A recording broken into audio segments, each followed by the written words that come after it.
তোমাদের সবচেয়ে ভয়ের একটা জিনিস, আসলে জিনিসটা ভয়ের না, তোমাদের কাছে ভয় লাগানো হয়।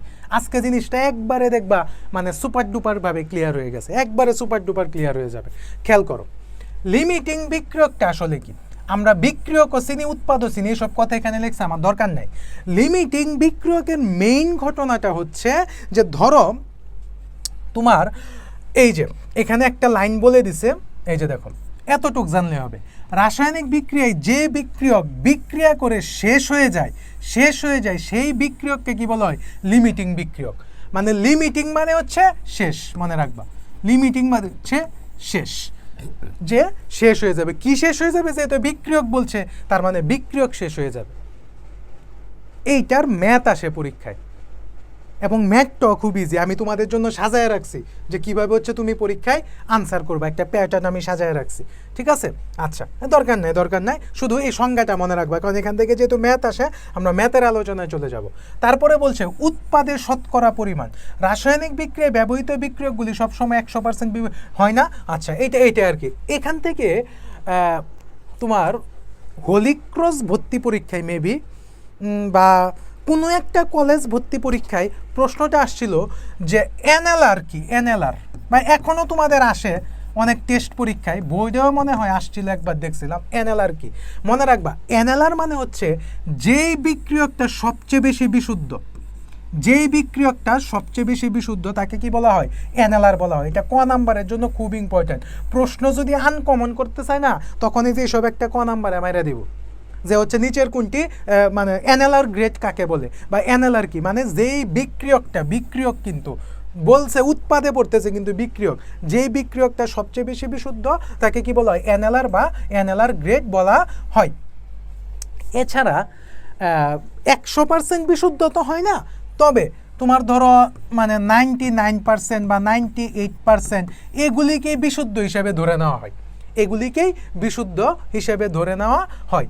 এই যে তোমার যে অবিশুদ্ধ পদার্থকে ক্যালাসন, পাতন, আংশিক পাতন, ক্রোমাটোগ্রাফি, এই জিনিস, এই কথাগুলি তোমাদের কাছে এখন দেখবা অচেনা লাগতেছে। যখন তোমরা ইন্টারমিডিয়েটে উঠবা তখন কেমিস্ট্রি ফার্স্ট পার্টের 2nd অধ্যায়ে হচ্ছে লাস্ট টপিক হচ্ছে ক্রোমাটোগ্রাফি বা পাতন।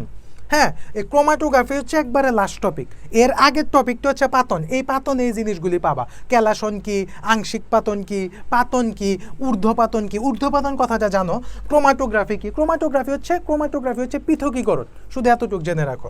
আচ্ছা, এখান থেকে বলছে যে উৎপাদের শতকরা পরিমাণ বের করা হচ্ছে বিক্রিয়া হওয়ার পর প্রাপ্ত উৎপাদের পরিমাণ ইন্টু 100 রাসায়নিক বিক্রিয়ার সমীকরণ থেকে হিসাবকৃত উৎপাদের পরিমাণ। শুধু এতটুক মনে রাখো। আমরা এখন মানে তোমার হচ্ছে মেইন জিনিসে চলে যাই। আমরা এখানে দেখো কতগুলি প্রশ্ন আসছে। x মোলের সাথে 3 গ্রাম হাইড্রোজেন বিক্রিয়া করলে লিমিটিং বিক্রিয়ক নির্ণয় করো। তারপরে দেখো আবার লিমিটিং বিক্রিয়ক থেকে প্রশ্ন হচ্ছে উদ্দীপকের বিক্রিয়া প্রত্যাশিত উৎপাদ পাওয়া গেল না কেন? এই প্রশ্নটাই অনেকে বুঝে নাই ময়মনসিংহ বোর্ডে, যে এটা কী চাইছে। আরে ভাই, এই প্রশ্নটা আসছে লিমিটিং বিক্রিয়ক থেকে, এইটা সংজ্ঞার কনসেপ্টটা এখানে নিয়ে আসা পড়ছে। সংজ্ঞাতে আমরা কি পড়ছি? সংজ্ঞাতে আমরা পড়ছি না যে হচ্ছে কি থাকে না, বিক্রিয়া করে শেষ হয়ে যায়, তার মানে প্রত্যাশিত মানে নাই, শেষ হয়ে যায় মানে কি নাই। এইটাই প্রশ্নটা হচ্ছে তারা ঘুরাইয়া করছে, ঠিক আছে? তারপরে দেখো এ এবং বি পাত্রে মিশ্রিত করলে লিমিটিং বিক্রিয়ক কত হবে? কোন বিক্রিয়কটি লিমিটিং হবে? ঠিক আছে, এই যে দেখো 1 নং প্রত্যাশিত উৎপাদের পরিমাণ পাওয়া যায় কিনা। আচ্ছা, এই যে কোন বিক্রিয়াটি লিমিটিং বিক্রিয়ক, প্রতিবার প্রশ্ন আসতেছে লিমিটিং বিক্রিয়ক থেকে। আজকে এইটাকে আমি একবারে তোমাকে সুপার ডুপার ইজি করে দিব, ঠিক আছে? যোগ করলে কোনটি লিমিটিং বিক্রিয়ক হবে, যোগ করলে কি বলছে কোনটি লিমিটিং বিক্রিয়ক হবে গাণিতিকভাবে দেখো, আমরা দেখাবো। আগে তোমাকে আমি দেখাচ্ছি এটার গুরুত্বটা। এত মোল উদ্দীপকের দ্রবণে কোনটি লিমিটিং বিক্রিয়ক হবে দেখাও। তারপরে বলতেছে যে উদ্দীপকের বিক্রিয়া লিমিটিং বিক্রিয়ক কোনটি গাণিতিকভাবে মূল্যায়ন করো, আমরা মূল্যায়ন করব। চলো, এটা আমি তোমাদের একবারে স্টেপ ওয়াইজ করে দিছি, আমি কোনো জায়গায় দেখি না এগুলি স্টেপ ওয়াইজ করে দিতে, আমি তোমাকে স্টেপ ওয়াইজ করে দিছি। চলো আমরা প্রথম এই প্রশ্নটা সলভ করি। দেখো প্রশ্নটা কি বলছে যে 15 গ্রাম ক্যালসিয়ামের সাথে 20 গ্রাম ক্লোরিন। মনে রাখবা ক্যালসিয়াম কত আছে? ক্যালসিয়াম আছে হচ্ছে 15, ক্লোরিন কত আছে? ক্লোরিন আছে হচ্ছে 20। এগুলি কিন্তু পরিমাণ, আবার পারমাণবিক সংখ্যা পাইব না। গ্যাস মিশ্রিত করলে কি হয় ক্যালসিয়াম ক্লোরাইড তৈরি হয়, তাই ক্যালসিয়ামের সাথে যদি আমি ক্লোরিন দিই তাহলে তো ক্যালসিয়াম ক্লোরাইড তৈরি হবে, এটা তো আমরা একটু আগেই দেখে আসছি। হ্যাঁ, বলছে লিমিটিং বিক্রিয়ক কোনটি, চলো এটা আমরা দেখি। এই যে বলছে এই প্রশ্নটা না এই প্রশ্নটা, আচ্ছা এইটা না তো, এই যে এটা প্রশ্ন নং 26 না, হ্যাঁ 26। তাহলে কি হলে স্টেপ 1, স্টেপ 1-এর কাজটা কি, ক্যালসিয়াম আর ক্লোরিনের বিক্রিয়া করলাম, ক্যালসিয়াম ক্লোরাইড হলো। তারপর এইটা হচ্ছে ক্যালসিয়ামের আণবিক ভর আর এইটা হচ্ছে ক্লোরিনের আণবিক ভর। এখন তোমার মনে প্রশ্ন আসতে পারে এই 2 আমি কোথায় থেকে দিলাম, ক্লোরিন তো বেসিক্যালি হচ্ছে কত 35.5 না, এই যে এখানে 2 আছে, এই যে এই 2টা হচ্ছে এটা, তার মানে হিসাব করলে টোটাল হচ্ছে 71 গ্রাম। তুমি পড়তেছো লিমিটিং বিক্রিয়ক সিকিউ, লিমিটিং বিক্রিয়ক, তার মানে উৎপাদের কোনো হিসাব তোমার আপাতত দরকার নাই, এটা কিন্তু বিক্রিয়কের 71 গ্রাম।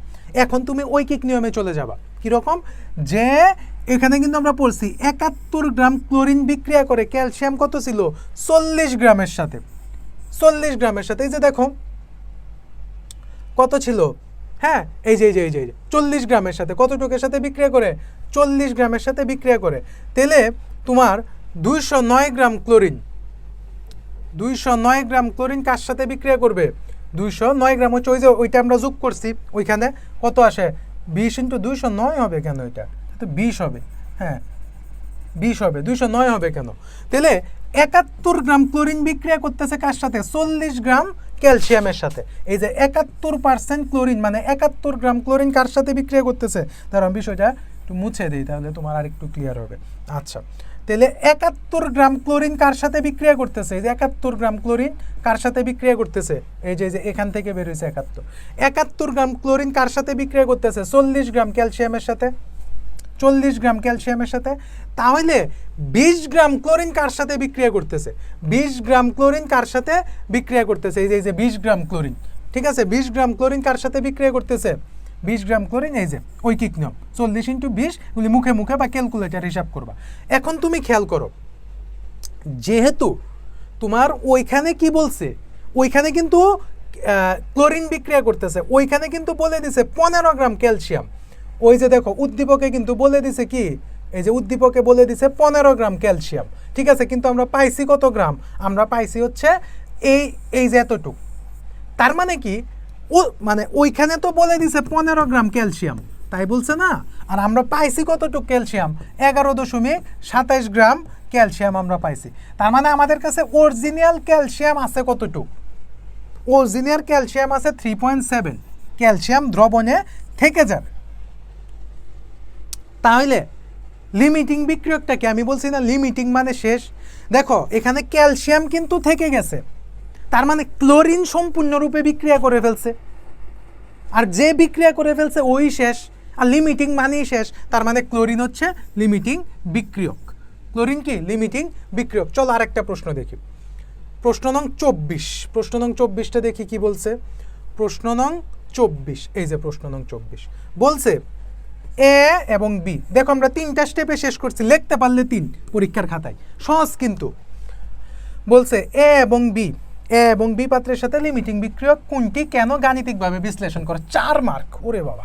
তার মানে কি এই 2টা আগে বিক্রিয়া করতে হবে, স্টেপ দেখো আমরা নিয়ে আসি, হ্যাঁ তাহলে এটা কত 55 গ্রাম সোডিয়াম হাইড্রোক্সাইড আর 75 গ্রাম সালফিউরিক অ্যাসিড, ঠিক আছে, চলো দেখি এইটা।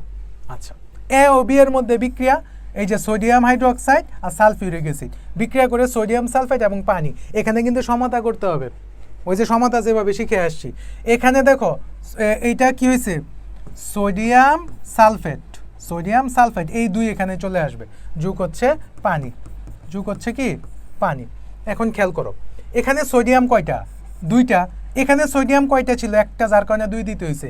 এই 2 দেওয়ার অর্থ কি, যে এই 2 এও পাইছে, তার মানে এখানে পানির সাথেও 2 দিতে হবে, ঠিক আছে, তার মানে আমার সমতা ওকে হয়ে গেছে, এখন দেখো সোডিয়াম হাইড্রোক্সাইড জেনারেলি কত, এই যে আমি দেখো দেখছো কথা কিভাবে শুনতে হয়? আমি কিন্তু কয়েকটা বলে দিয়েছি যে পারমাণবিক সংখ্যাটা মুখস্থ রাখবা, আণবিক ভরটা মুখস্থ রাখবা, জেনারেলি তো জানো যে কিভাবে করতে হয়, যে সোডিয়াম হচ্ছে 23, অক্সিজেন হচ্ছে 16, হাইড্রোজেন হচ্ছে 1, টোটাল কত হয়েছে 80। আর এখানে সালফিউরিক অ্যাসিড বলছিলাম sodium hydroxide, sodium chloride, sulphuric acid, sodium bicarbonate, HCl, এই মানগুলি একটু মুখস্থ রাখার জন্য, তাহলে তোমার ইকুয়েশন করতে সুবিধা হবে, মানে তাড়াতাড়ি করতে পারবা। তোমার যদি এইটা মুখস্থ থাকে, এখানে 2 আছে, তার মানে তোমার এইটার হিসাব হচ্ছে 40, এর সাথে তুমি 2 গুণ দিয়ে দিলা 80, এইটা তো 98, তার মানে এগুলি আর লিখতে হইলো না। আর লেখলা হাইড্রোজেন 1 × 2, সালফার হচ্ছে 32, অক্সিজেন হচ্ছে 16, সাথে আছে 4টা। আমার কাজ তো বিক্রিয়কের সাথে, কারণ আমি পড়তেছি লিমিটিং বিক্রিয়ক, আমার কাজটা হচ্ছে বিক্রিয়কের সাথে, তার মানে 98। তার মানে বিষয়টা কি হচ্ছে দেখো, 80 গ্রামের সাথে কত পার্সেন্ট, 80 গ্রামের সাথে কতটুকু সালফিউরিক অ্যাসিড বিক্রিয়া করতেছে? 98 গ্রাম, 98 গ্রাম বিক্রিয়া করতেছে কিনা? আচ্ছা, আর ওইখানে কত ছিল? উদ্দীপকে 55 গ্রাম সালফিউরিক অ্যাসিড বিক্রিয়া করতেছে এত গ্রাম। ইকুয়েশন করলে 67.5 আসে। আচ্ছা, যেহেতু বিক্রিয়াতে তোমার ওইখানে দেওয়া কতটুকু সালফিউরিক অ্যাসিড, ওইখানে ছিল হচ্ছে 75 গ্রাম, ওইখানে ছিল হচ্ছে 75 গ্রাম, তুমি পাইছো কতটুকু? 67.37 গ্রাম। এই দুইটা বিয়োগ দিয়ে দাও। তার মানে বেসিক্যালি সালফিউরিক আছে কতটুকু? এইটা এখন, এই মানটা এখনো দ্রবণে থেকে গেছে, এতটুক মান হচ্ছে দ্রবণে থেকে গেছে। তার মানে বিক্রিয়া করে ফেলছে কে? যেহেতু সালফিউরিক অ্যাসিড এতটুক থেকে গেছে, তাহলে বিক্রিয়া করে ফেলছে কে? সোডিয়াম হাইড্রোক্সাইড বিক্রিয়া করে ফেলছে। তার মানে সোডিয়াম হাইড্রোক্সাইড আর দ্রবণে নাই, তার মানে সোডিয়াম হাইড্রোক্সাইড মানে নিঃশেষ হয়ে গেছে। আর নিঃশেষ হয়ে গেছে মানে কি? সোডিয়াম হাইড্রোক্সাইড শেষ হয়ে গেছে, যেটা শেষ হয়ে যায় ওইটাই তো লিমিটিং বিক্রিয়ক। তার মানে এখান থেকে লিমিটিং বিক্রিয়ক কোনটা? Sodium hydroxide. এই যে দেখো লিমিটিং বিক্রিয়ক হচ্ছে সোডিয়াম হাইড্রোক্সাইড। তার মানে এখানে স্টেপ কয়টা? স্টেপ 1, স্টেপ 2 এবং স্টেপ 3। প্রিয় শিক্ষার্থীরা, এর মাধ্যমে আমরা 6ষ্ঠ অধ্যায় জাস্ট সুপার ডুপার সহজ করে দিয়েছি, এবং প্রশ্নগুলি কিভাবে লিখতে হবে আমি স্টেপ ওয়াইজ করে দিয়েছি। কেন? কারণ আমি বিভিন্ন গাইড বই অ্যানালাইসিস করেছি, বিভিন্ন ক্লাস অ্যানালাইসিস করেছি, করে দেখলাম লিমিটিং বিক্রিয়কটা শুরুটা যেইভাবে করে শেষটা ওইভাবে করতে পারে না। যার কারণে পরীক্ষার হলে গিয়ে তোমরা শুরু করবা কিভাবে, শেষ করবা কিভাবে, কোনটার পরে কোনটাকে নিয়ে আসবা, এই জায়গাটায় তোমরা কনফিউজড হও। এই কাজটা যারা একটু মানে তুমি 2-3 বার দেখলেই দেখবা তোমার কাছে জিনিসটা একবারে কি হয়ে গেছে, সুপার ডুপার সহজ হয়ে গেছে। তুমি কিন্তু এই এতটুক কাজ যারা সুপার হয়ে গেছে তারা কিন্তু দেখবা সর্বোচ্চ 3 থেকে 5 মিনিট টাইম নেবে, 3 থেকে 5 মিনিট টাইম নেবে। যার কারণেই বলছি যে কয়েকটা মান একটু মুখস্থ রাখবা, তাহলে এই ইকুয়েশনগুলি আর করতে হবে না, তাহলে তুমি এখানে 4-এ 4, এখানে 4-এ 4। হ্যাঁ প্রিয় শিক্ষার্থীরা, এর মাধ্যমে আমাদের লিমিটিং বিক্রিয়ক কমপ্লিটলি শেষ হইল।